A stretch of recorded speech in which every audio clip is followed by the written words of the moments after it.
Fala pessoal, sou o Vinícius Poit, eu tô aqui com o meu amigo Léo Siqueira para mais um Na Arena Podcast. Vambora, Léo? Vambora, mais um aí com um convidado muito importante hoje, Léo Siqueira, economista. E antes de começar, a gente tem mais um patrocinador agora, só já temos dois.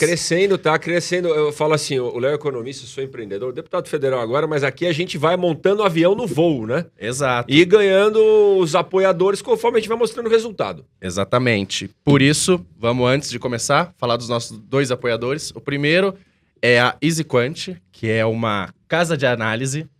É a primeira casa de análise de investimentos quantitativos. Então, você entra no site easyquant.com.br, eles te fornecem carteiras baseadas em modelos matemáticos. Quem tá conseguindo poupar. Tá difícil poupar no Brasil, mas quem consegue lá vai aprender como fazer melhor. Exatamente. Vai investir baseado em modelos matemáticos. Você sabe que eu gosto dessas coisas. Nosso convidado também gosta muito de modelos matemáticos e tal. Então, é a primeira casa de análise de investimentos quantitativos. E o segundo, que é a Finpack, eu gosto muito do modelo de negócio também. E aí tem muito a ver com a sua área, que eles captam recursos no mercado. Então, diretamente, você investe lá e ganha uma taxa pré-fixada. E aí eles vão investir no mercado agropecuário.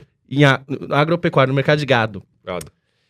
E aí eles vão lá e investem. E aí, como eles têm uma rentabilidade um pouco maior do que essa que eles captam, eles conseguem remunerar o investidor. Conheci os donos, conheci os sócios. É muito legal. Então, nossos dois investidores, EasyQuant e Finpack. Apoiadores, né? Apoiadores, eles tá junto. O retorno aqui, a opinião nossa é livre, viu, gente? Tá junto no projeto, assim que a gente gosta.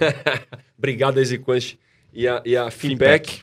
Pessoal, não esqueçam, né? A gente às vezes esquece aqui, mas não esquece de tocar o sininho, né? Tô lembrando de falar aqui, ó. Tá aqui. Tem que tocar o sininho, clica no sininho para ativar as notificações, ficar por dentro dos próximos episódios, se inscrever no canal aqui do Na Arena Podcast. O nosso convidado de hoje vai dar uma baita aula, né? Eu já conheço como professor, porque eu fiz GV, né? O Léo também conhece da faculdade, né? Eu fiz administração de empresas, tinha os amigos que faziam pública. Não, o professor tal, né? Eu não vou falar o nome aqui já para entregar, mas, pô, ele foi professor da GV, da IBMEC, economista, mestrado, PhD, baita currículo aqui que, se a gente for falar dele, nós vamos ficar o podcast inteiro falando. Além disso, vários livros para finanças, comentarista da Jovem Pan, já participou, participa do Jornal da Manhã, comentarista da TV Globo, SPTV, Hora 1, Globo News, né? Todo mundo conhece pelo Globo News. Eu vi aqui até Esporte Espetacular, eles realizou um estudo de campo no Esporte Espetacular. Bom, com vocês, com essa super bagagem, agora aqui no Na Arena Podcast, professor, não sei se pode chamar de professor, né? Professor Samidana. Muito obrigado, um salve para todos, Vinícius, Léo, obrigado. É um prazer estar aqui, essa questão de professor também pode chamar do que quiser, mas assim, né? Depois que a gente vai conhecendo outros professores, eu fico em dúvida se é uma boa referência. Tem professores bons, professores ruins, mas eu estou muito feliz de estar aqui com dois caras que são empresários, dois caras que são de mercado e que acho que vou dar uma boa conversa. Obrigado. Eu falei professor porque eu falo pro Pera, meus amigos da GV. Pô, professor, você viu lá o Sami na Globo News e tal? Então, a gente tem um baita orgulho aí de ter participado dessa instituição e de ver você lá, a gente se sente representado, Sami. Obrigado. Não, e você falou essa questão aí do esporte. Todo ano, quando tá chegando o Oscar, eu mando uma mensagem, Sami, quais são os seus palpites? Comentarista de Oscar também. Não, comentarista não. Ele faz um modelo matemático que dá a probabilidade do... Não é? Na verdade, uma parte importante da economia, o Léo sabe bem, é você trabalhar com modelos preditivos. Você pode trabalhar prevendo a inflação, prevendo o dólar, que é quase impossível, mas pode tentar também prever várias coisas. E, por que não, você pode prever, por exemplo, eu que trabalhei em finanças, ainda trabalho, mas trabalhei muito com modelo de crédito, que é credit scoring, que é assim, o cara chega, pede um dinheiro, o banco tem que decidir se dá ou não o crédito pro cara. E que taxa de juros cobra do cara. Na probabilidade que o cara tem de dar calote ou não. Os mais avançados também dão a taxa. Tá, mas antes era assim, dou ou não dou o crédito. Cara vai pagar ou não vai. E aí você usa as variáveis. Claro, você não pode usar raça, cor, existe uma ética nisso, mas você pode usar o histórico dele, Constituição, você pode usar a idade, você pode usar o estado civil, e aí você cria uma probabilidade. E essa probabilidade que é de calote, pode ser aplicada em outra coisa, como quem vai ganhar um jogo de futebol, como quem vai ganhar um filme. É claro que existe o improvável, existe chance principalmente no futebol, do menos favorito ganhar. No futebol, na verdade, só 40% das vezes o favorito ganha. Mas o que é interessante é que é difícil para todo mundo. Então, na Globo eu fazia isso, na Jovem Pan eu fiz isso. Em todas as vezes, meu modelo ganhou dos comentaristas. Ele é perfeito? Não é. Ele erra muito. Mas erra menos que os outros. Mas a probabilidade de acertar tá maior, estatisticamente. É baixa, mas é maior que os outros. E às vezes é o que você deve ver na política. Assim. Você trabalha com escolhas de probabilidade. Às vezes, você não tem uma escolha perfeita, mas é o que a gente chama de subótimo, assim, dado as restrições existentes, é o melhor que eu tenho a fazer. Cara, acabei de ter uma ideia, Léo. Eu não sei se é possível, viu, Sami? Diga. Porque a gente conhece o ranking dos políticos, né? Sim. O ranking dos políticos sempre fala lá do ranking, qual gasta mais, qual gasta menos, qual tem corrupção, qual não tem. Como é que a gente pode fazer, se é possível, né? Porque na política tem muito político que promete e não entrega. Que fala que vai fazer uma coisa em campanha e faz outra no mandato. E eu sempre falo, rapaz, se tivesse um jeito de avaliar eles, já entendi. Prometeu e não cumpriu, tá fora.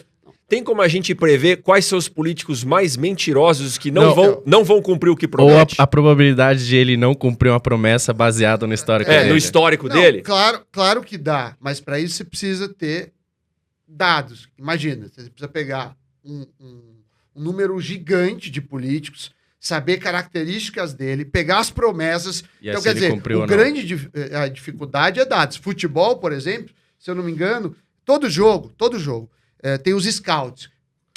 Pós de bola do time A, do time B, chutes, finalizações em gol. E tem gente que é especialista em fazer todos esses dados, quantas roubadas de bola, tudo. Sim, eu não faço isso. Mas aqueles caras aqueles sites de aposta, tudo. Aqueles sites, mas assim, tem tanto gente que faz por câmeras robotizadas, como tem gente que faz na mão. Eu conheço empresas que ficam 3 caras lá anotando. E esses dados são os que eu uso para prever o modelo. E aí tem uma frase muito normal em econometria, em estatística, que é lixo dentro e lixo fora. Se tiver um modelo que vem com dados podres, vai sair todo cagado. Então, a dificuldade não é criar um modelo. E quem trabalha com economia, o Léo está acabando doutorado, a maior dificuldade é você ter os dados, porque o modelo em si, você tem muitas técnicas, e quando eu fiz PhD, não tinha tanto assim. Então, por exemplo, eu fazia uma linguagem de programação e demorava 2 dias para o computador rodar. O mesmo programa hoje, primeiro, não teria sentido fazer a tese de PhD que eu fiz, porque a coisa que eu estava estimando hoje já existe assim em poucos cliques prontos e roda em minutos.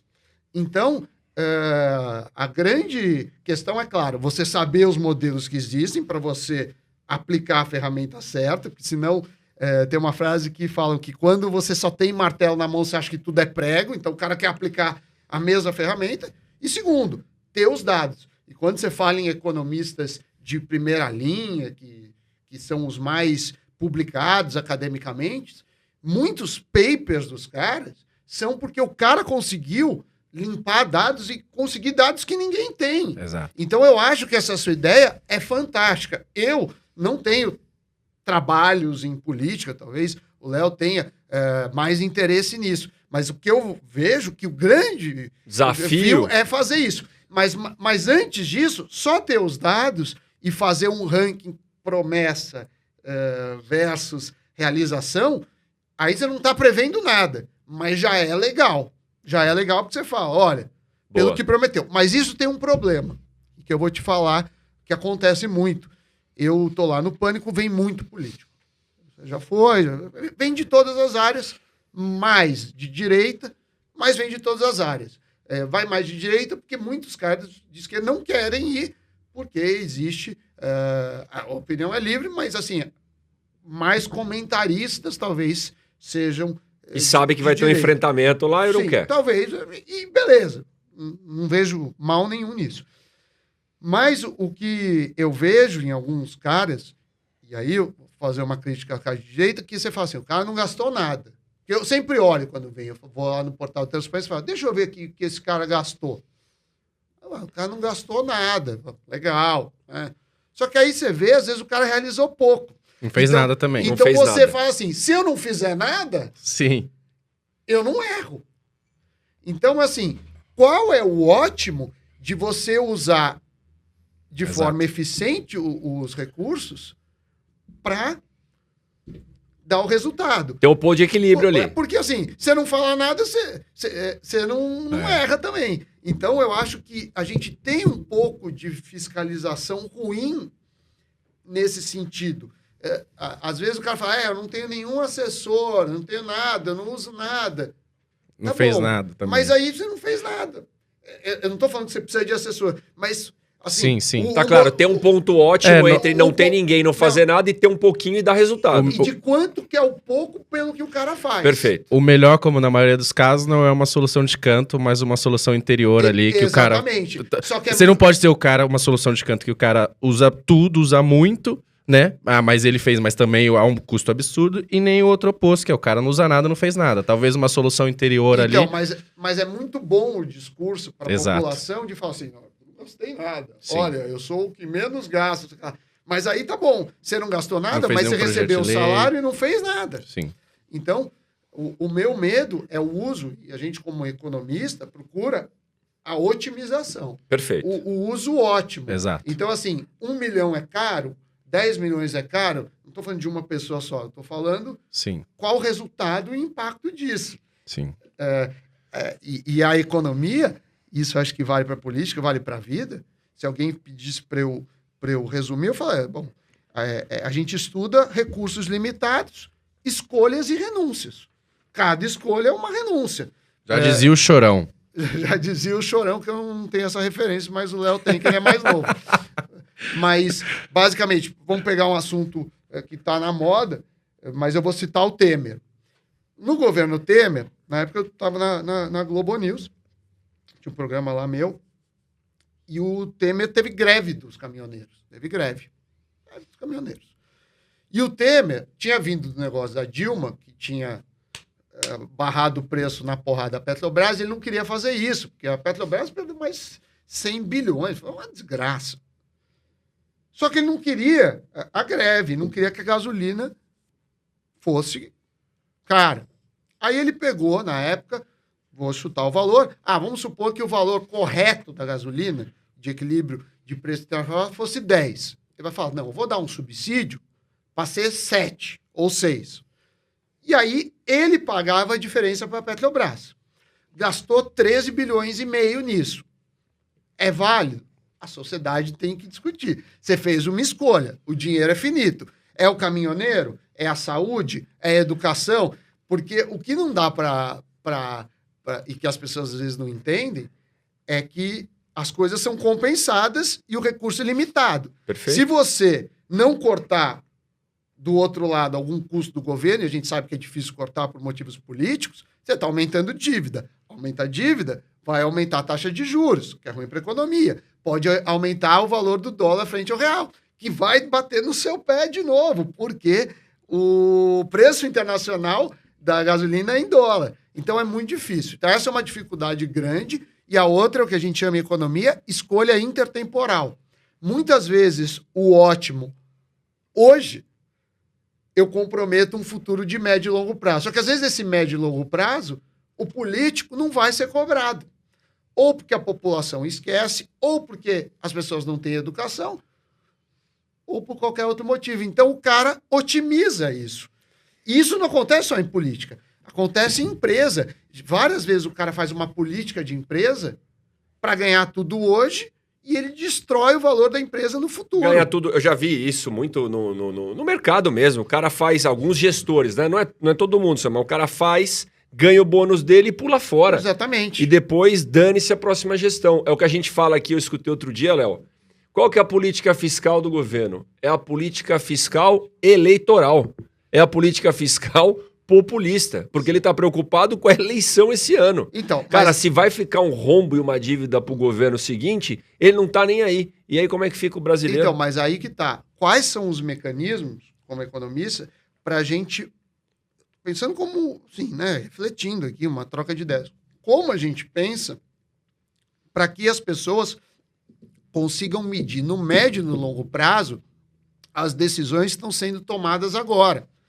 Porque no curto prazo, você dá dinheiro para todo mundo, você estoura a dívida pública, mas no primeiro momento vai ficar todo mundo feliz pra caramba. Exato. Porque existe um delay. Se eu dou o dinheiro... Vou falar agora. R$1.000 para todo mundo. O primeiro momento não é uma cagada econômica. O primeiro momento as pessoas vão ficar felizes. Aí vai... Claro, se eu fizer isso, não vai demorar muito para dar inflação para isso. Mas existe um delay. E às vezes esse delay é suficiente para o cara ser reeleito. E outra coisa, pelo menos na minha concepção, isso não é um estudo, é só uma intuição, principalmente presidente, se reelege com inflação baixa e com emprego. A Dilma, os fundamentos da economia, do primeiro para o segundo mandato da Dilma, estavam todos cagados. A inflação estava na casa do chapéu, a taxa de juros estava alta, se você olhasse as contas públicas estavam péssimas, ela já tinha interferido em preço de gasolina, em preço de eletricidade, tudo. Temos um cenário parecido agora. Com algumas proporções, sim. Com algumas proporções, sim. Agora, a Dilma, além disso, e não estou falando que é culpa dela, mas depois a gente viu que tinha um esquema estrutural de corrupção. Perfeito. Mas a gente não sabia, né? Por que ela foi reeleita?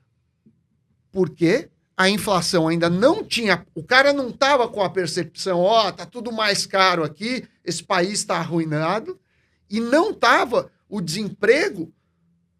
Assim, o fulano de tal está sem emprego, porque o desemprego existe. Ele em si, claro, eu estou empregado e perco o emprego, e aí eu fico triste e fico talvez revoltado com o governo, e tenho o medo do desemprego, que é o seguinte, eu estou na empresa, aí começam a mandar os caras embora lá. Eu estou lá, mas eu começo a ficar com medo, eu falo, fulano de tal, foi embora. E isso causa um mal-estar e um desespero.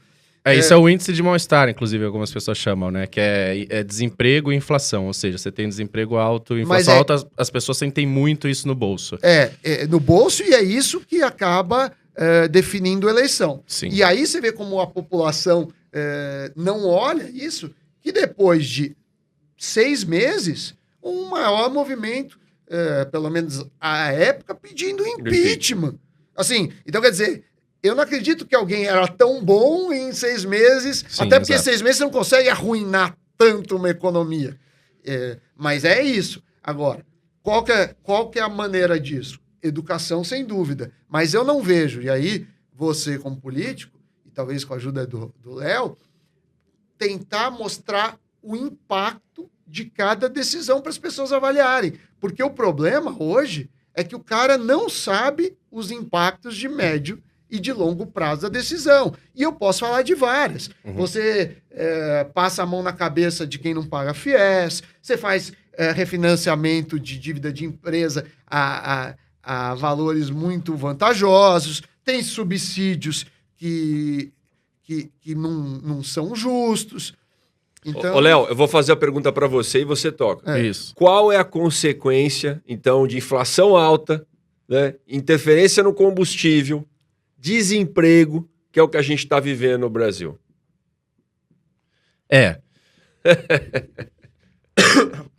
Calma, só um minuto. Até passou mal. Não, porque você lembrou o cenário atual todo que, exatamente, você falou... A gente não pode esquecer.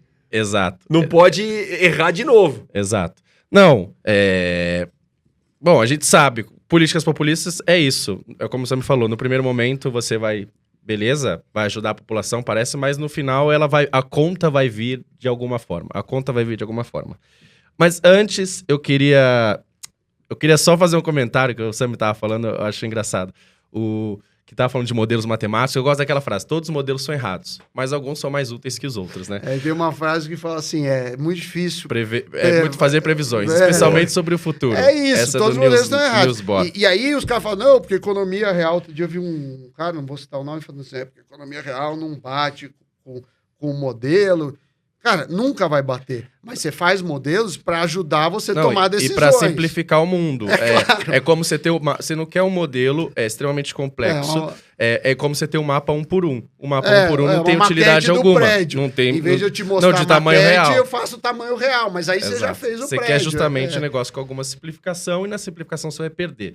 Mas o que eu achei engraçado é que aí o pessoal começou a ficar bravo. Acho que foi na Copa do Mundo, né? Começou lá, tinha o bolão, né? Acho que de Copa do Mundo. Não sei se era brasileiro ou Copa do Mundo. Acho que era Copa do Mundo. Aí o Sami fez lá, tá bom. Eu vou fazer os meus palpites. Eu não entendo nada de futebol. Agora você deve entender mais. Eu não entendo nada de futebol. Mas eu entendo de modelos matemáticos. Aí o Sami fez lá os modelos, previsões dele. E aí começou a ganhar. E aí começaram a xingar ele. E falaram assim, esses economistas vêm com seus números e tal, absurdo. Não, tem que tirar ele. Aí ele começou a ganhar o bolão. Não, tinha um bolão. Porque tinha um quadro na Globo que era meio de aposta. Eu apostava contra... Não era aposta. Era a brincadeira, uma troca de chutes. Aí tinha 3, 4 comentaristas, beleza. Mas na Globo mesmo, na redação, tinha um bolão que era uma grana boa, de toda a redação. E, não sei se eram 200, 300 pessoas, era grande.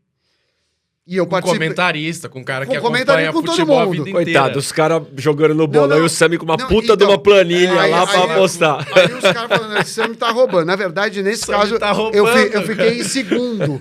Fiquei em segundo, mas eu perdi pra um cara que não fez um jogo. Então ele fazia assim, como se pagasse 10 fichas. Sim. Na média eu ganhei dele, mas uma dessas 10 fichas. Mas eu, até... por conta disso, porque eu fiz para testar o modelo, não fiz para ganhar o dinheiro. Eu abri mão do dinheiro, eu falei, não quero, porque senão os caras acharam assim, não, a gente faz negócio para brincar e vem o cara profissional.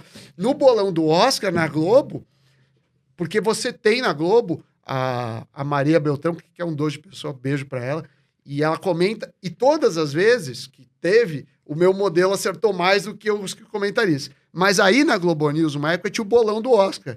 Só que aí eu fui proibido, falei, não. Porque não é justo. O Sami não vai poder participar. Não é justo você usar os dados e evidência, você tem que chutar. Se você chutar, exatamente. Beleza. Se você usar os dados e evidência, um pouco de qualidade ali. Aí você tá roubando. Não pode. Não, e eu lembro, tinha um lá que eu pedi, acho que tinha 20, você acertou 18. Era surreal, assim. E eu não entrei nos detalhes pra ver o mundo, mas era surreal, acertava muito. Mas, Sami, vamos falar um pouco aí, antes de falar assim, não, a gente fica só na política e tal, né? E aí, né? Primeira coisa que você falou cada escolha uma renúncia, eu vou ler aqui o trecho do Chorão. Eu falei, por que o Léo tá aberto? A letra do Chorão aqui, ó. Lutar pelo que é meu, você não sabia. Manda bala, vai. A gente passa a entender melhor a vida quando encontra o verdadeiro amor. Cada escolha uma renúncia, isso é a vida. Estou lutando para me recompor. Então é isso. Cada escolha uma renúncia, o nosso Chorão já tinha falado lá atrás, que justamente é isso, né? O economista aloca recursos escassos de maneira eficiente e é o trade-off, né? Cada coisa que você escolhe, você tá abrindo mão de outra. E existe a dificuldade adicional de muitas vezes você abrir mão do presente para o futuro. Tem esse equilíbrio. Não, existe o problema contrário também. Às vezes, o cara não vive o presente só pensando no futuro. Não, isso depende da taxa de paciência de cada um. Tem gente que desconta mais o futuro, ou seja, o cara fala... o cara, por exemplo, assim... eu vou abrir muito mão do futuro porque eu sei que lá na frente eu vou ganhar muita coisa. Ou pode ser o cara que fala assim, não, eu vou consumir mais agora e não me preocupo em poupar tanto. Então, isso varia de pessoa para pessoa. E no limite, isso define a taxa de juros, né? Que é a vontade que você tem de consumir hoje frente à paciência do cara não consumir. Não, eu só quero perguntar, que a gente tá falando antes, aí depois você já... que a gente tá falando do nome do podcast na Arena e tal. Boa. Então eu queria voltar um pouquinho atrás. E você fez economia, fez mestrado em economia, fez PhD em business lá fora, na Espanha, né? No IESE, né? IE, né? Você fez no Instituto... Instituto de Economia, não é? Não. Chama... que chamava Instituto de Imprensa. E aí era só uma escola de business. E aí é da realeza. Lá, olha só, tem um tá chique. Lá, muito chique. E aí... E aí virou uma universidade. Então agora chama IE University agora. Mas quando eu fiz, chamava IE Business School. E aí, você então, conta um pouco por que você conseguiu fazer economia, por que você decidiu fazer economia, tá? E a segunda coisa chama na Arena. E você preferiu não seguir o caminho tradicional da academia, né? Porque você olhou as suas características, né? E falou, talvez faça sentido eu fazer outras coisas. E aí você decidiu ir pra mídia e fazer essas coisas, né? E, por exemplo, sempre que eu falo que eu sou economista, um monte de gente fala, conheço tal, e 90% é vocês. Eu tô lá em Manaus, as pessoas falam, eu conheço o Sami. E, obviamente, sempre tem crítica, né? Por que esse cara vai fazer isso? Porque, às vezes, a academia, né? Às vezes, geralmente... Sim. Alguns olham super bem, mas alguns falam assim, esse cara vai dar uma mídia, falar. Então, mas você decidiu ir pra arena. Falou, cara, eu vou fazer isso e tal, e vou educar financeiramente o brasileiro e tal. Por que você escolheu fazer economia e essa decisão aí de entrar na arena e falou, pô, eu vou entrar aqui e ao invés de ficar numa posição que poderia ser confortável para mim, mas que eu não via tanto sentido? Acho que tem duas características. A primeira é minha característica pessoal. Eu sou, como vocês podem ver, inclusive aqui, eu sou um cara freak e multitarefa, assim. Eu não consigo fazer uma coisa só. Não consegue. Pô, sempre foi assim, eu sempre vi assim. No Pânico ele vai estar assim. E o Emílio é o único cara que ele deixa ele fazer isso. Eu tô prestando atenção, tô fazendo outra. Pouca gente sabe, mas eu fiz faculdade de música. Eu tinha entrado primeiro, aí eu larguei, depois eu voltei e fiz até o final, na Santa Marcelina. Fiz até o final, eu tenho bacharelado em piano. Toca muito piano, já viu, Sam? O Poit, não? Cara, eu não vi ele tocando piano, mas agora eu tô imaginando, porque eu tenho um amigo que toca, e aí você tem que ter a coordenação no pé, a coordenação numa mão, na outra, cara. Ou você é multitarefa... Não, nem é multitarefa a música, mas a música tem um negócio muito legal, só fazer uma parte disso, que é meio que nem esporte, assim. Você tem que se dedicar muito. Se você não se dedica muito, você cai seu nível. Então você fica um tempo sem tocar, cai seu nível, tem a técnica. Mas é uma questão de superação. Por exemplo, uma época eu estava correndo. Mas quem corre, eu acho que o Léo corre, né? Você não faz, porque você sabe que você não vai ser o campeão mundial da maratona.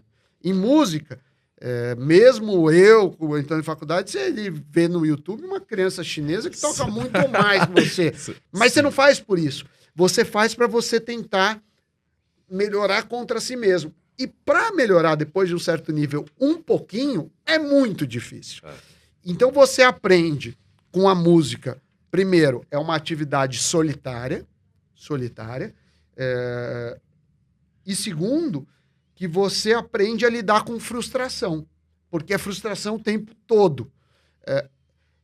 Legal isso aí. É um negócio sempre mais difícil, assim. Não tem um cara que fala, não, esse cara zerou. Zerou...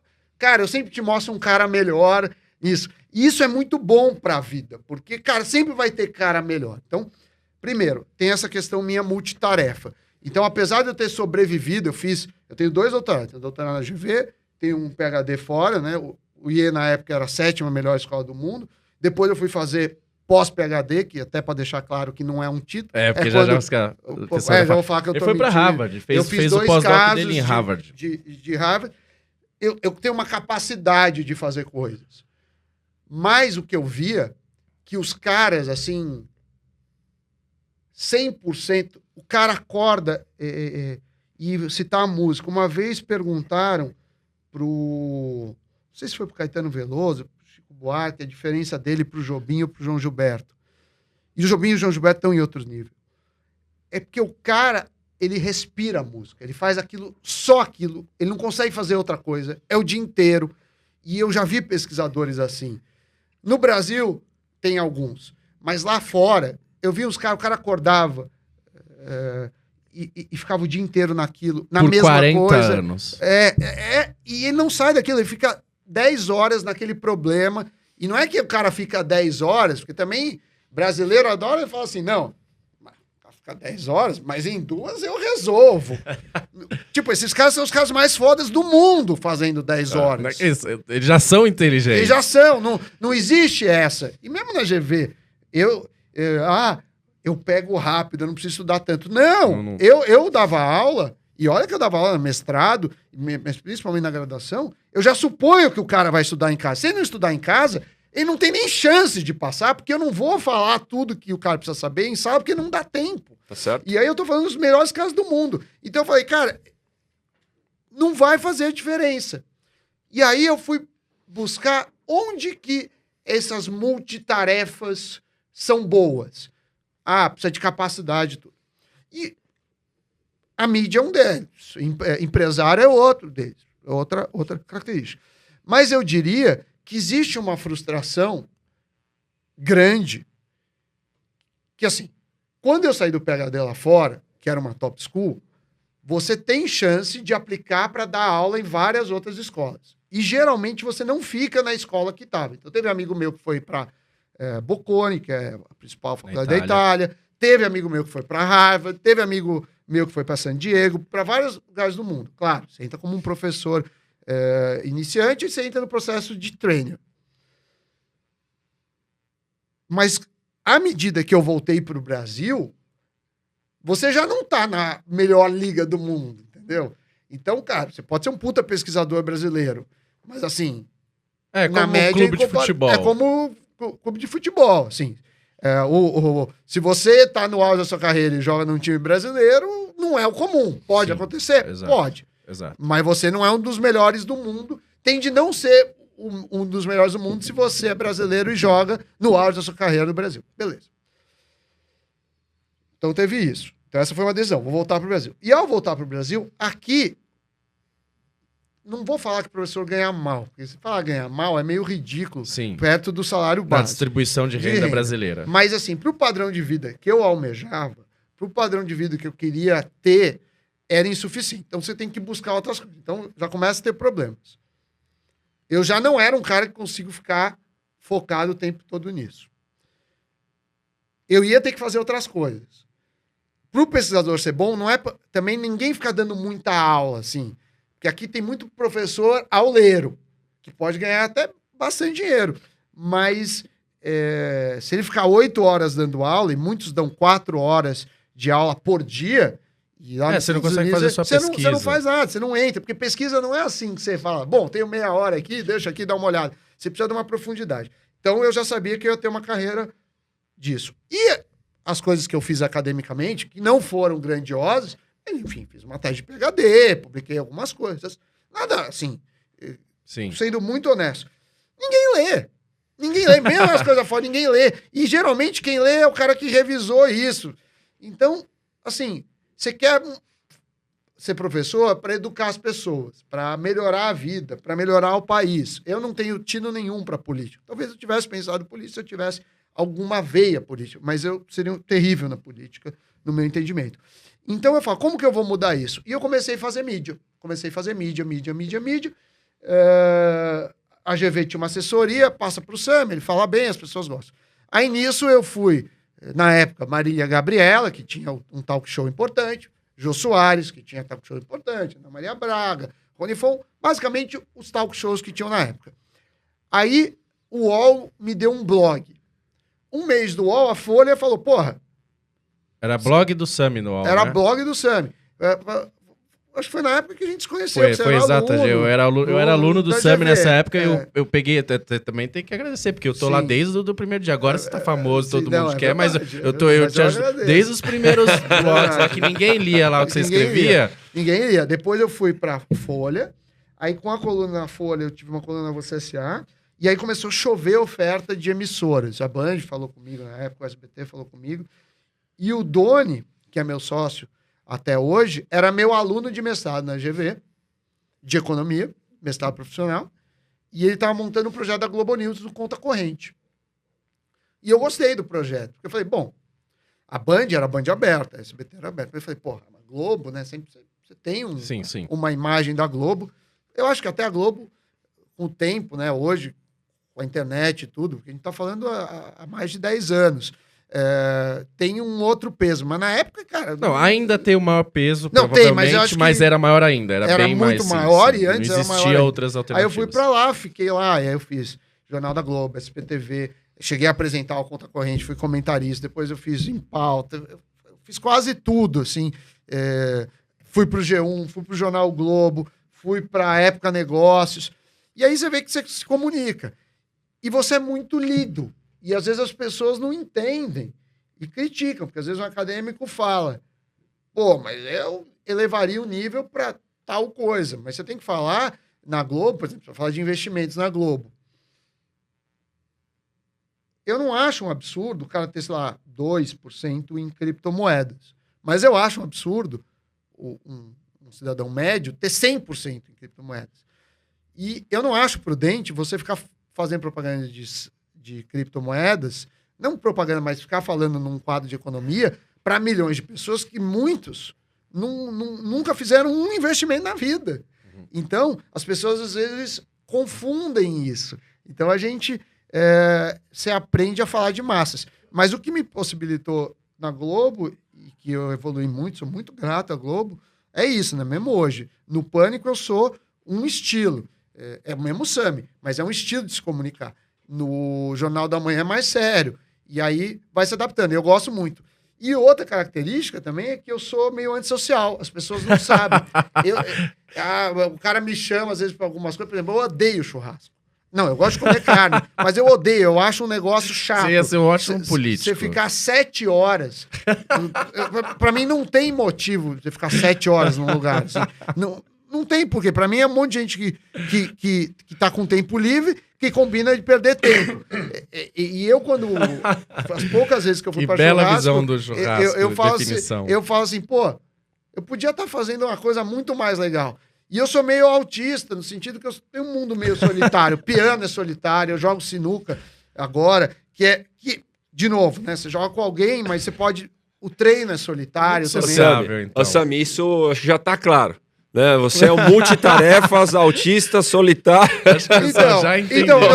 Mas a mídia me ajuda a isso, porque a mídia me obriga. Tá aqui, claro, tô com prazer. O Léo foi meu aluno, sim, mas hoje é muito mais amigo meu do que eu não considero ele um aluno, até, e nem hierarquicamente assim, eu tenho que ensinar. Bom, eu tenho coisas que eu sei que ele não sabe, e tem também um monte de coisa que ele sabe que eu não sei. Assim, não tem essa, porque tem professor que, assim, foi meu aluno e está sempre será meu aluno.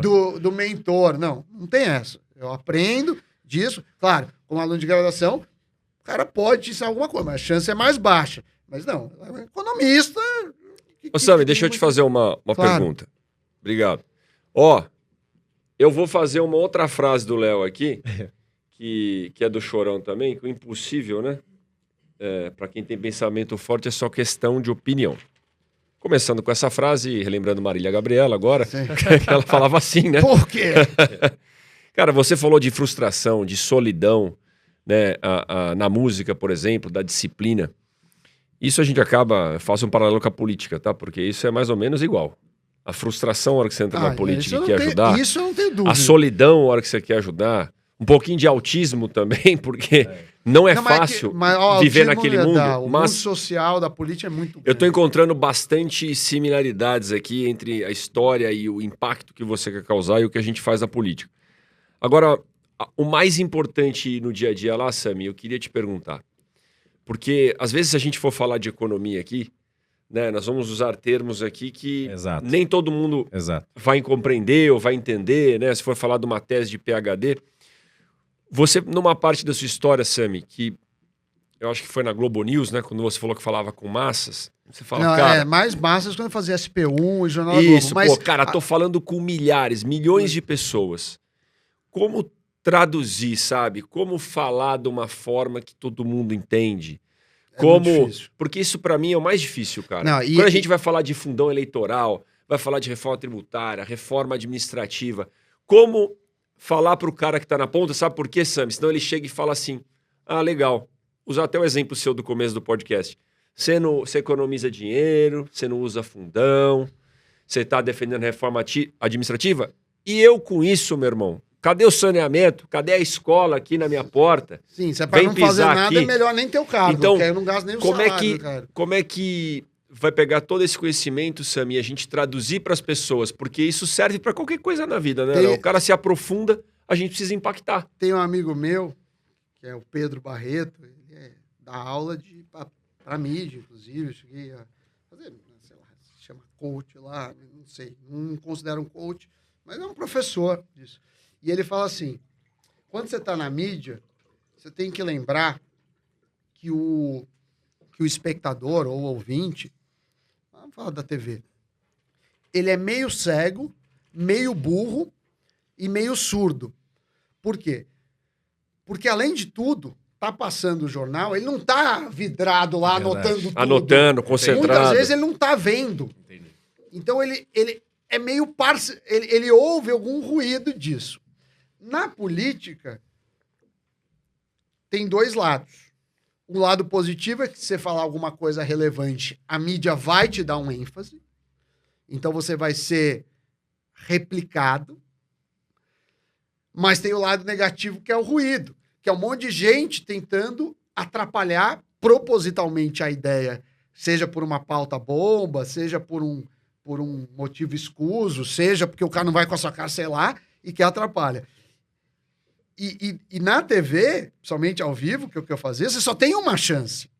É muito rápido. E você tem 3 minutos. É tudo muito rápido. Então, o Jornal Nacional, que as pessoas criticam, eu acho um puta jornal bem produzido, não sei o que lá.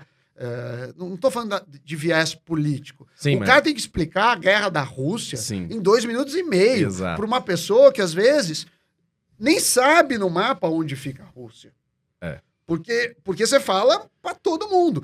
Então, isso é muito valioso. Assim, quando eu falei do podcast aqui, e eu fui no Flow 2 vezes.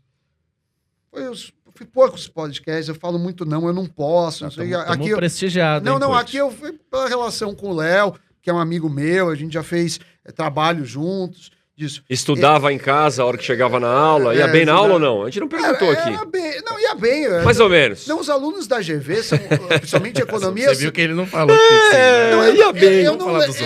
Eu não lembro, mas assim... Eu sei que economia na GV, pelo menos na época que eu tava, era um curso puxado. Eu dava um curso puxado. Então, meio o cara que não tava afim, ele vai... mandou ler quase o livro inteiro antes, o Body Keynes, não era esse que você utilizava? E o cara ali, mas se o cara não lê, ele reprova. Então, assim... certamente foi um bom aluno. É que na GV, os caras que estão lá estão afim em economia, estavam afim. E os que não estão afim vão ficando ao longo do caminho. E os que estão afim vão se reprovando, assim. E o cara sabe que não é pessoal com ele. Então nunca foi, porra, você me sacaneou, assim. É muito... Mas como é que você fazia então, Sami? 2 minutos, cara, pra falar. Primeira coisa é roteiro. Tem uma frase estudar que é assim, antes o roteiro, que o cara fala assim... Desculpa pela carta longa, eu não tive tempo de preparar uma menor. Tem uma frase, é isso. É isso. Para você resumir alguma coisa, você precisa saber muito e preparar muito. Então, roteiro. A outra coisa é recurso visual. O que eu vou mostrar que é mais relevante? De novo, a gente entra em escolhas e renúncias. Se você que quer me explicar, o Léo, problemas, vamos falar para o Léo explicar problema de dar subsídio para gasolina. Que eu acho que ele é contra. Mas vamos supor que ele é contra. Beleza. Ele estuda o assunto, porque ele está estudando políticas públicas. Ele conhece o mundo disso. Tem não sei quantos papers, história. Só que ele vai ter na TV 2 minutos para dar o exemplo matador, que não seja bobo, porque que nem fala assim... Por exemplo, eu tinha umas brigas internas, e até tenho na Globo News, tinha na Globo News, mas tem na Jovem Pan, mas brigas assim, que eu digo... debates produtivos ali, construtivos. Tá. Que o cara fala assim, não, o governo emitir dívida é que nem uma pessoa usar o cheque especial. Não tem nada a ver. O governo não morre. Uma pessoa morre. Um país, ele é eterno. O governo pode emitir mais dívida. Quem vai pagar não é o presidente. São os brasileiros. Assim, você tem que tomar cuidado de não fazer uma comparação, que é uma analogia, que é tão fraca que não serve para nada. Assim, fez uma analogia. Tudo bem, mas ela tem pouca coisa de real. E para você chegar nesse nível, você precisa ser muito foda de conhecimento, e aí a mídia te treina, porque você faz isso todo dia, e a Globo é uma grande casa, porque você tem editores muito bons, e você conversa, o cara fala, isso tá ruim, isso tá bom, e eu sempre pedia, o Sacramento, que era o cara lá tá lá até agora, do Jornal da Globo, eu sempre pedia feedback, não sei o que lá, faz isso, faz aquilo. Por quê? Porque você tem que falar um negócio que é correto, você não pode falar um negócio idiota do ponto de vista técnico. O espectador também não pode se sentir um imbecil, porque aí você está ofendendo o cara. E tem que agregar alguma coisa. Então é muito difícil. E o meio de tudo isso com públicos muito heterogêneos. Esse que é o mais difícil. Você vai ter o cara ali que é mais entendido e tal, e o cara... E você tem que tentar comunicar pra maioria. E o cara entendido não pode te achar um idiota. Exato. Ele pode falar, o cara não me agregou. E o cara da base, mais da base ali, não pode falar, tá muito complexo. Não dá pra entender nada. Sabe uma coisa? E você só tem uma chance. Exato. Cara, eu fico pensando nisso a todo momento, Léo, porque a gente vai ter uma chance, né? Em algum momento... a gente vai ter uma chance. Isso pode ser o pitch elevator para o empreendedor. Pode ser. Eu fico pensando sempre no empreendedor. Antes de ser político, eu montei negócio, Sam, e aí fui atrás e tal, né? O Recruta Simples, que eu já falei um pouco aqui. Pode ser 30 segundos no pitch Sim, do qualquer empreendedor. coisa. Pode ser o Léo, né? Que fez com um versinho romântico ali do Chorão, a hora que encontra a futura mulher da vida dele. Vai ter um pitch de 15 segundos. Exato. Pode ser um político, pode ser numa propaganda. Pode ser uma cantar de homem pra mulher. Mas sabe... Mulher que você tem... O Léo já sabem, ó, mulheres que escutarem o Léo falando do Chorão, né? Cada escolha é uma renúncia para quem quer um verdadeiro amor. Leonardo Siqueira manda inbox para ele. Mas o que eu queria perguntar, Léo? Não deu nem tempo de você se defender da zoeira. Cara, sabe o que eu escutei outro dia? De uma apresentadora de um jornal, né? E aí tava uma apresentadora de um jornal, tava um cara de mídia, também de uma outra emissora, e eles me falaram, cara... Você tem que pensar que você está falando com as pessoas e elas não estão, igual o Sami falou, numa sala de aula anotando. Elas estão na sala de casa. Exato. Não, e às vezes só ouvindo. Comendo um rango no sofá, batendo papo com a família. Então, para entrar dentro... Aquela frase da Ana Maria e tal. Para entrar dentro da casa da pessoa, cara, você tem que conversar como se estivesse ali no sofá tomando café com a pessoa. Sim. Mas quando você fala de temas mais áridos, economia, alguns debates políticos, assim, não é um negócio que o cara acorda de manhã e fala, não, hoje o que eu quero mesmo é conversar sobre a redução do IPI para games. O cara não quer falar isso. Exato. Então você tem que escolher o assunto, escolher tudo. E eu tenho um pouco de birra com podcasts por isso. Porque eu acho ineficiente conversas de 3, 4 horas. Eu acho que você fala 4 horas, você não sabe o que você está falando. Assim... vamos voltar para acadêmico, já que eu é acadêmico, eu imagino que um par do público aqui seja também. Cara, um paper tem que ter 15 páginas. Você vai para ramo de advocacia, o cara escreve... Eu já pensei logo nisso. O cara escreve 500 páginas, não diz nada. O voto do ministro do STF demora 1 hora. Nossa e você não sabe se o cara votou sim ou não. Mas isso é ineficiente, é custoso, porque eu que tô pagando aquela merda. O cara ser isso. O cara devia ser obrigado. Pode fazer assim, ó. Não. Corta aí. O cara deveria ser... Paper de economia normalmente são 15 páginas. Se você não consegue fazer em 15 páginas, você não vai ser lido. Você não vai ser aceito. Eu gosto de jornal impresso pelo seguinte. A internet é infinita. Você vai num blog, o cara pode pôr quantos textos quiser de qualquer tamanho. Quando tem o jornal impresso, existe um editor que falou, essa é a manchete, essa é a capa, o espaço é finito. Depois eu pôr isso. O cara tem que fazer escolhas. Eu não quero um mundo infinito, porque eu não tenho um tempo infinito para ler. Então, Sami, eu não consumo podcasts. Porque para mim, se o cara... 1 hora é muito. Sim. Eu tô vindo aqui com prazer, mas eu tô sendo sincero, que para mim eu queria que assim, o cara me falasse em 5 minutos, extraísse a conversa. Porque esse papo de entrar em casa, eu tenho outras coisas para fazer. E as pessoas também. Então eu não vejo podcast de 3 horas. Quando eu fui no Flow, a minha combinação foi essa. Você ficou lá quanto tempo? Eu falei, eu fico só 1 hora. É o que dá. Por mim, porque eu tenho outras coisas, e porque rende. Porque senão não... E na política, existe esse problema.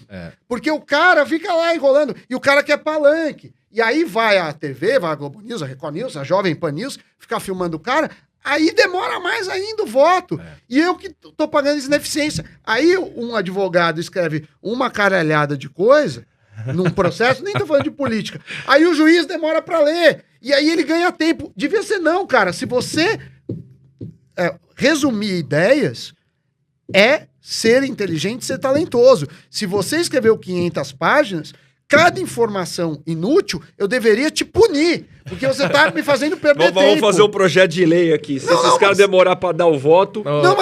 Mas ele precisaria ter um limite do voto. Mas você sabe não é possível você sabe que, Sami, parte do problema que dizem desses votos grandes é porque são transmitidos via televisão. Não, mas tudo bem, fazendo um show. Então o cara quer ficar falando, né? Tudo bem, mas eu pago isso. Eu tô pagando isso. Sim. Então vamos fazer assim. Quem quiser assinar o canal, assina o canal do cara, paga e o cara dá o voto de 10 horas. Agora, pro público e com o dinheiro... Com o dinheiro do povo. Do povo e para as pessoas que querem, o cara tem que dar o voto só os pontos relevantes e o voto. E depois ele escreve. Porque eu acho um desrespeito a isso.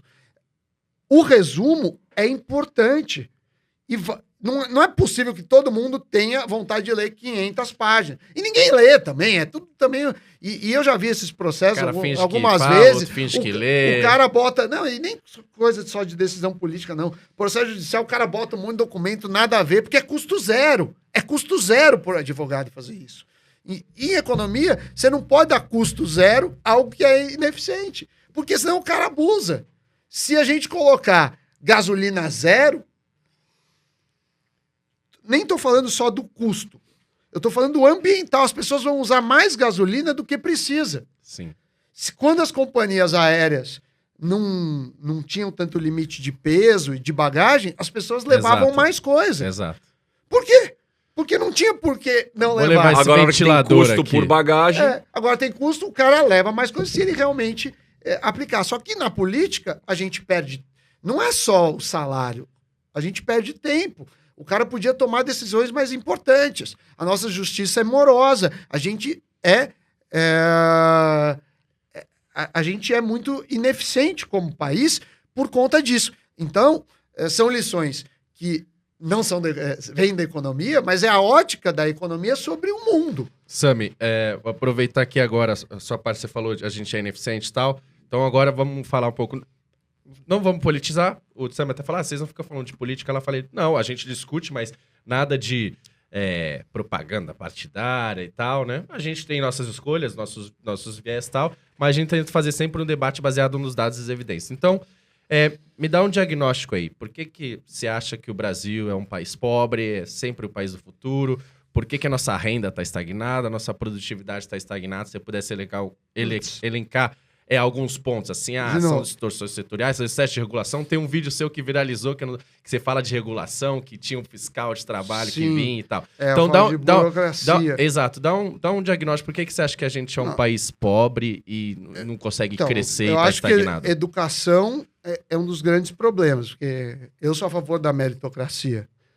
Tudo que eu consegui foi para educação. Mas meu pai é médico. Eu estudei em boas escolas, eu tive bons acessos. Investir em educação. Investir em educação. Mas tá superficial ainda. Não, porque... então, mas vou explicar. Agora, você sabe que... Eu falei isso ontem no Pânico. As escolas, crianças, não podiam usar máscara em área... não podia tirar máscara em área externa. Sim. Toda a população de São Paulo podia, menos criança. O carnaval pode, ali na escola, não. Aí tem uma portaria... que se tiver 2 casos suspeitos de Covid, suspeitos, então você tá com dor de cabeça e tá com coriza, fecha a escola por 14 dias. Sim. Nos Estados Unidos, são 10% comprovados. Se tiver num refeitório da escola, tem até um pessoal que chama Escolas Abertas, um movimento... Sim. Conversa com eles. Se tiver num refeitório 1.000 pessoas e 2... da escola. Fecha tudo. Fecha tudo. Aí no shopping não. Tudo. Aí fala, no shopping é de passagem. E a escola aberta faz um argumento bom. Fala, bom, é de passagem pra você. O cara que trabalha lá não é de passagem. Então, isso é uma coisa. Só que o meu filho, que tem 6 anos, eu pago uma boa escola, ele fala inglês e português, está aprendendo a programar. Teve pandemia, fechou a escola. Seu filho, 6 anos, tá aprendendo a programar? Eu já tenho 2 softwares disso. O moleque decide as coisas em casa, tudo com programa Quant e tal. Faz a planilha aí, filho, senão não vai ter. Deve ser leve, ele estuda piano, eu faço lição. Não, tranquilo. Ele, por exemplo, faz multiplicação, que para a idade ainda não se faz divisão. Mas você já mandou ele para multiplicação, já? Não, eu vou estimulando ele. Mas o que eu tô falando, eu boto professor particular do que ele gosta, eu incentivo ele a fazer esporte. O pililico, né? Tudo, pililico. Eu faço tudo que eu posso, como os pais fazem. Agora, o colégio público dá 2 dias de aula, fecha 10. 2 dias de aula, fecha. Então, a distância, que já é enorme, exato, vai aumentar. Exato. E aí, esse cara que ficou 2 anos sem aula vai ter que concorrer com o filho e vão falar, não, meritocracia. Sim. Faz um vestibular para meritocracia. Sim. E aí você fica num problema de bico. Porque Sim. aí você bota o cara que teve uma educação pior na porrada numa faculdade via cota. Não tô falando racial, pode ser cota qualquer coisa. E aí como que o cara vai acompanhar? Exato. Então esse é um problema. Léo, eu tava lá em Medellín, só para exemplificar o que você acabou de dizer, Sami. Escutei uma frase lá que fez muito sentido. Um governante não tem que fazer todo mundo ser igual. E sim dar oportunidades iguais para todos. Igualdade de oportunidade. Então, o que cada um vai fazer, às vezes é isso. O cara quer ir para uma área que ele vai ganhar mais dinheiro, o outro vai para uma área que ele gosta mais, mas que remunera. Tá tudo certo. Só que tem que ter igualdade de oportunidade. Então, as pessoas saem. Não tem. As pessoas saem de pontos de partida diferentes. É como você tá escalando lá o Everest, e aí o cara tá cheio de equipamento e você de sunga e chinelo. Não, simplesmente assim. E aí o cara fala, você tá falando isso, então você não é liberal. Não, eu não sou burro de achar que tem a mesma condição. Igualdade de oportunidade. Isso aí já é muito consenso aí nos economistas e tal, assim. Igualdade de oportunidade, as pessoas não têm. E aí, por isso Mas que eu falei... aqui é grave essa diferença. Exato. E está ampliando. E a outra coisa foi aquele negócio que viralizou. A gente é um país que adora uma burocracia. Por quê? Porque a burocracia é muito amiga da corrupção. Eu quero abrir um bar. Aí tem uma burocracia do cacete. Tem o fiscal, tem o alvará, não sei o que lá. Isso, não estou justificando. O cara que é corrupto não pode falar, eu sou corrupto porque é burocracia. Mas isso, para quem isso da economia, são portas. Gera incentivos. Porque o cara fala assim, eu posso te multar de qualquer forma. Todo mundo, a lei é tão complexa, todo mundo pode ser multado. E aí, vira uma questão de escolha e de barganha. É o famoso criar dificuldade para vender facilidade. Por corrupção. E tem um negócio que o Léo fala bastante também, que é a questão tributária. Para corrupto, não só corrupto, para lobista, para advogado do setor, é uma maravilha um tributo para cada coisa. Eu quero vender esse fone, vamos discutir o tributo do fone. Aí faz um lobby pro produto. Só que esse lobby pode envolver corrupção, pode não envolver, e faz isso. Só que é bom para quê? Para advogado, que vai ganhar com isso, para contador. Eu tenho 2 doutorados em finanças, né? Um aqui, um fora, e eu não... Primeiro que eu não posso, por lei, fazer a contabilidade da minha empresa, porque eu não tenho o carimbo lá do... Você não é capacitado. Não sou capacitado. Dei aula de contabilidade na FGV. Mas não pode fazer, não pode. Mas mesmo assim, mesmo se eu pudesse, as leis são tão malucas e mudam tanto que eu não conseguiria. Porque, assim, você tem que declarar que você não tem 20 funcionários, então você não vai declarar outra coisa. Tem que fazer uma declaração para não... É umas coisas assim que não tem isso. Mas existe gente ganhando dinheiro com isso. Mas aí que você me perguntou... Só que isso bate na produtividade. Exato. Alguém paga essa conta. Não adianta porque você falar tá gastando recursos em coisas não produtivas, necessariamente. Exatamente. Você tá tentando ver onde é que é melhor instalar sua fábrica e tal, quando você devia estar pensando no seu produto. E você só quer saber onde é que você vai conseguir. Esse é o tal do custo Brasil, né? É um dos custos Brasil, mas paga. Aí você vai para os Estados Unidos e fala... Agora os Estados Unidos não tá, né? Tá caro pra gente, por causa do real, enfim. Mas não o cara fala disso, assim, né? Mas... Por que nos Estados Unidos eletrônica é mais barato, roupa é mais barato, tudo é mais barato? Porque eles não pagam, não sei quantas horas. Tem vários estudos, né? Horas que se usa no Brasil versus outros. Eu conheço uma empresa que tem 237 contadores, só para resumir a história, e a mesma na Europa, fazer a mesma coisa, o mesmo volume, tem 4. Quem que você acha que paga esses 237? Bom, é um empresário, mas isso está no preço. Ele vai repassar o preço no produto final. Então, quer dizer, a tinta aqui vai ser mais cara. E o governo faz muito isso. E eu nem sei se é governo federal, eu diria que é mais municipal. Ele pega, isso também é muito ruim, ele pega um cargo lá. Então, vamos, sei lá, editor de vídeo. Vamos supor que o salário, vou chutar, 10 mil reais é um editor. Aí, ele pega e fala assim, não, eu vou contratar editor lá. Ele gera 10 editores pagando 1.000. E aí o cara ganha 1.000, ganha menos, mas o cara também fala, mas eu ganho tão pouco, não é justo. E aí ele trabalha de qualquer jeito. E eu já vi isso em vários setores, inclusive no privado. Mas eu também ganho pouco, vou fazer de qualquer jeito. Então você vai estimulando a ineficiência, né? O Léo tem um negócio legal que ele fala também dos custos de admissão e de demissão. Sim. Então, a gente tem coisas que caminham para o equilíbrio ruim. Eu não acho que o DNA do americano, ou do indiano, ou do chinês, ou de qualquer país é melhor que o brasileiro. Exato. São as regras do jogo. Exatamente. Eu dei aula há muitos anos. É claro, professor, se você entra na sala fingindo que é uma festa, o cara vai lá pra sambar. Se você entra na aula e fala que é sério e aqui tem regras, o cara vai se dedicar. Porque ele é as regras do jogo. O cara responde às regras do jogo. Aos incentivos que ele recebe. Eu nunca acreditei nessa conversa. Sempre falar, não, porque o brasileiro não sei o quê. Não é, são os incentivos, são as regras do jogo. É só você ver um brasileiro aqui e um brasileiro quando vai pra Europa, ou ele, por exemplo... Aqui o cara ultrapassa a faixa de pedestre, fora, por quê? Porque é nossa cultura. E lá fora não. Se o cara, a primeira vez que ele for ultrapassar fora da faixa de pedestre, ele vai tomar uma multa. Em 2 dias esse cara já tá educado o modo europeu. É o mesmo brasileiro, né? O melhor exemplo não, porque aqui fala, não, porque... Puta, já vi cada absurdo. Não, porque a gente teve índio é preguiçoso, porque português é burro. É umas coisas que o melhor exemplo é Uber e táxi, assim. Eu não acho que o motorista de Uber... Agora piorou um pouco, mas principalmente lá no início. Ele é um ser sobrenatural, que ele é super educado, e o motorista de táxi não. São simplesmente os incentivos. É um aplicativo que é a ditadura das estrelinhas. Então, se ele não se comportar bem, ele vai receber uma estrela. E o melhor, é um jogo repetido. Por quê? Porque... esse cara, se ele se comportar mal, ele vai receber poucas estrelinhas e vai ficar lá no histórico dele. Então, ele tem incentivo a se comportar bem. Você pega um taxista, né? Ou se você pegar esse mesmo motorista no Uber fora do aplicativo, ele não vai ter incentivo a te tratar bem, a cuidar de você. Então, eu sempre acho isso. Eu não acho que o brasileiro é diferente do outro, assim, no sentido... São sempre os incentivos e as regras do jogo. Se você tem incentivos que vai te incentivar um comportamento bom, ótimo. Se você tem regras do jogo que te incentivam um comportamento ruim, é assim que você vai se comportar. Ô, Léo, e só pra completar aqui para um fechamento, vale dizer que a hora que você tem um Uber com os incentivos corretos, com as estrelinhas, você puxa os outros também. O táxi melhorou muito. Exatamente, a livre concorrência. Aí é a tal da livre concorrência, é o grande livre mercado. E depois também tem o aplicativo do táxi, o táxi começou a melhorar o serviço porque viu que estava perdendo mercado.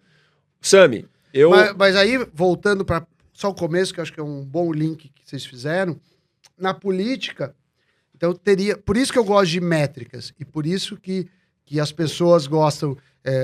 Fala, tudo é medido. Você não pode melhorar aquilo que não é mensurável. A gente precisa medir, e tem uma dificuldade que não é só medir o hoje, é medir o impacto disso. E claro, a educação, e já fazendo outro link, faz diferença, porque se o cara não é educado, ele não entende. Ele fala, pô, mas tá tudo mais caro aqui, esse governo é uma merda. Ou eu ganho um dinheirinho a mais, o governo é maravilhoso. Sim. Então, complica bastante.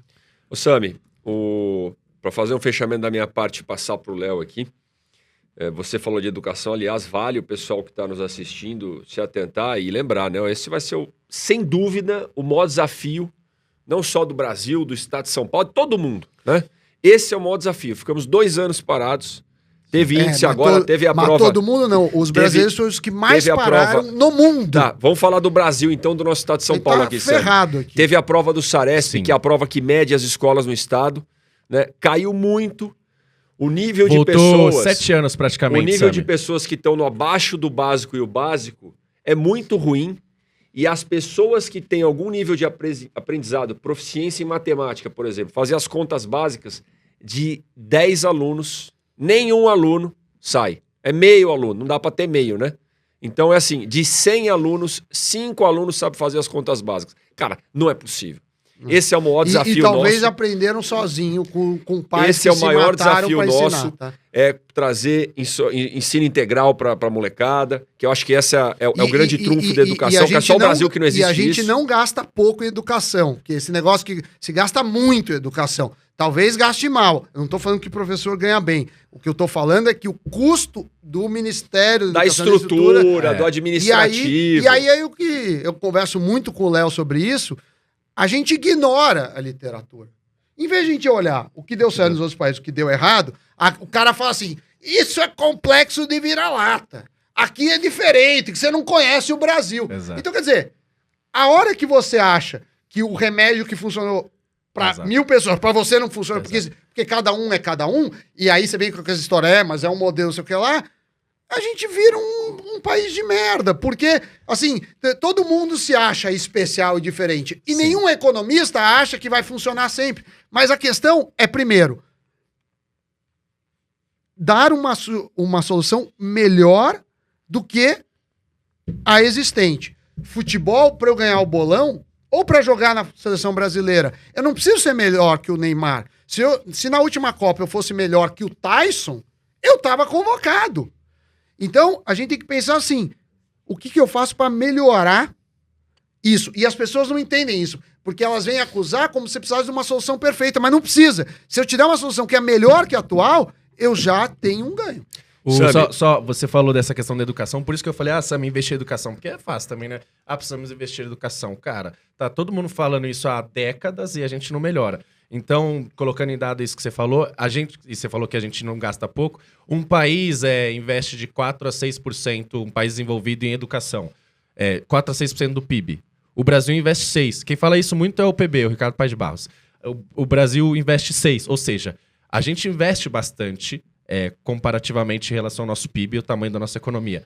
O problema é quando você olha o quanto que a gente investe em educação superior, educação básica. Então a gente investe ali no topo dos países da OCDE, só que a gente investe muito em educação superior e pouco em educação básica. Então a gente investe igual o país europeu em educação superior e igual o país africano em educação básica. Esse é o problema. E aí entra naquilo que você falou. Não adianta você investir em educação superior, porque aí já não é mais igualdade de oportunidade. Você tem que investir em educação básica para o cara chegar no nível superior e poder entrar na faculdade. Então essa é a mudança que tem que fazer. Aqui existe um culto à faculdade. Exato. Como se faculdade fosse demais e o status disso. Primeiro, eu acho que o FIES teve um lado muito bom, mas tem muita faculdade que é uma merda. E que não ficou ajudou rica nada, às custas do e FIES. que ficou rica. E na Europa tem um pouco essa cultura, que é o principalmente na Alemanha. Ensino técnico. Na Alemanha. Ensino técnico. Porque se você pensar bem, vocês são empresários, se o cara sabe se comunicar bem, escrever bem, de preferência, entende português e inglês, souber a lógica matemática, não estou falando que o cara sabe fazer derivada integral, lógica, regra de 3, operações básicas, tem raciocínio lógico, ele consegue fazer muita coisa, trabalhar em muitas áreas. E aí, vamos pensar num estúdio de TV, um estúdio como esse. Você não precisa de 4 anos para saber como operar uma câmera. Então, as pessoas super valorizam. Mas esse cara tem faculdade. Tá, mas às vezes o cara não tem faculdade, ele fez um curso e faz melhor. Então, a gente tem muito culto a isso. O que a gente tem que melhorar é a produtividade.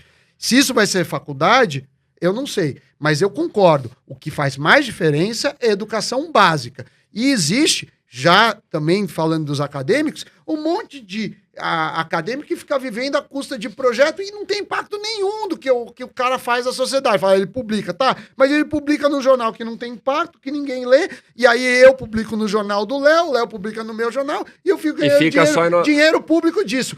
É muito mais relevante a educação básica e técnica para o país. Porque depois que você chegou num certo nível, se você for razoavelmente bom, você consegue recursos. Não é tão difícil se você for aceito em Harvard, você conseguir uma bolsa de alguém. 300% alinhado aqui, Sami. A gente fala muito disso. Só para trazer dados aqui, o Brasil investe 4 vezes mais no ensino superior, comparado no ensino básico. Isso. E os países da OCDE, como o Léo já mencionou, 1,5 vezes. Né? Então a gente bota um monte de faculdade, às vezes porcaria, que foram criadas pelo FIES, só que o cara aqui embaixo, nas operações básicas, que o Sami citou, não sabe fazer as regras de 3 e as operações básicas de matemática e proficiência mínima em português. Então a gente tem que começar com feijão com arroz. Bota dinheiro aqui no básico. Sami, do meu lado aqui, eu só tenho muito te agradecer. Antes de passar para o Léo fazer o fechamento e fazer alguma última pergunta, muito obrigado. Obrigado a vocês que estão acompanhando. Não esqueçam de se inscrever no canal, ativar o sininho para receber as notificações. Os nossos 2 parceiros aí, a Finpec e a EasyQuant. Tá aqui a Finpec e a EasyQuant, depois pesquisem lá, o Léo é o craque aqui, que sempre traz coisa nova, eu também aprendo, né? Agora também vou ver lá na EasyQuant como é que eu vou, se eu conseguir poupar, porque eu não tô poupando nada, e a Finpec. Mas, Sam, é isso, cara. Eu queria agradecer demais e me perguntar assim, você que é um cara multitarefa, termina dizendo aí, e aí, qual que é o próximo projeto, entendeu? Porque é piano, é PhD, cara, é doutorado, é Globo... cinema, futebol. Eu cheguei a fazer faculdade de cinema. Vai ter um modelo Quant. Outro dia, eu lembro que no banco tinha modelo... Os caras faziam modelo até pra jogar na Mega Sena. Não sei se é possível, né? Mas... Não, né? Não, tem uns jeitos assim, não de ganhar, mas se você pulverizar... você aumenta a chance, tem um livro do Paulo Lemos que fala disso, você aumenta a chance de ganhar prêmios menores. Tá. Mas assim, não é grande valia. Cara, o projeto eu acho que é o caminho, né? Eu vejo muita gente, e às vezes mesmo você fica triste, às vezes deprimido, né? Eu acho que o problema é você ter prazer no caminho, né? Fazer coisas que você gosta. Eu tenho filho, aí acho que o filho muda muito a lógica, porque assim, é um negócio que... Cara, você faz tudo pelo seu filho. E eu odeio quando as pessoas falam, eu tenho um filho de 4 patas. Aí eu falo, então você não sabe o que é ter filho. Porque o cara que compara uma criança, o cuidado e a necessidade de uma criança com o do cachorro é uma anta. Não tem nada a ver um negócio com esse, né? Então eu acho que é isso, cuidar, né?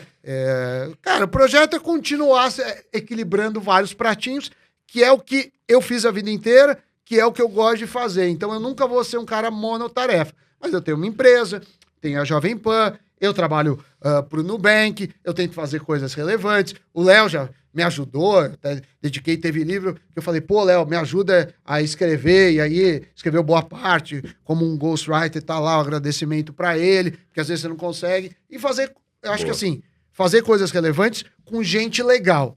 Com gente legal, claro, tecnicamente, mas gente que também, de certa forma, compartilha os princípios, sabe? Que você... E é isso, porque, assim, ficar pensando, grandes objetivos... Eu sei que eu nunca vou ser um pianista de concerto, mas eu quero tocar piano melhor do que eu toco hoje lá, tá tudo bem, entendeu?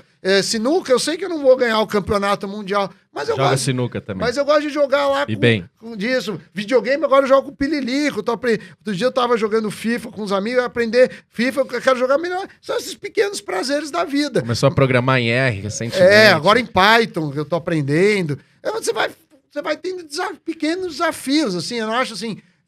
Eu ganhar o prêmio Nobel, eu sei que eu nunca vou ganhar o prêmio Nobel, tá tudo bem. E acho que essa é a vida, assim, porque senão você vai ficar com uma meta e ficando assim, olhando um futuro, né? Outro dia alguém falou, esse negócio, o Brasil é sempre o país do futuro. Eu vi acho que foi o Josias que falou, o Brasil é o mais antigo país do futuro, sabe? Porque é o futuro que nunca chega. E, Sami, queria agradecer também. Você sabe, a gente já nem falou isso muito, e acho que os 3 aqui sofrem sempre muitos hates, né, na internet aí, né? O Sami, pô... Muito. É isso. Mas eu bloqueio. Se o cara não é bloqueio.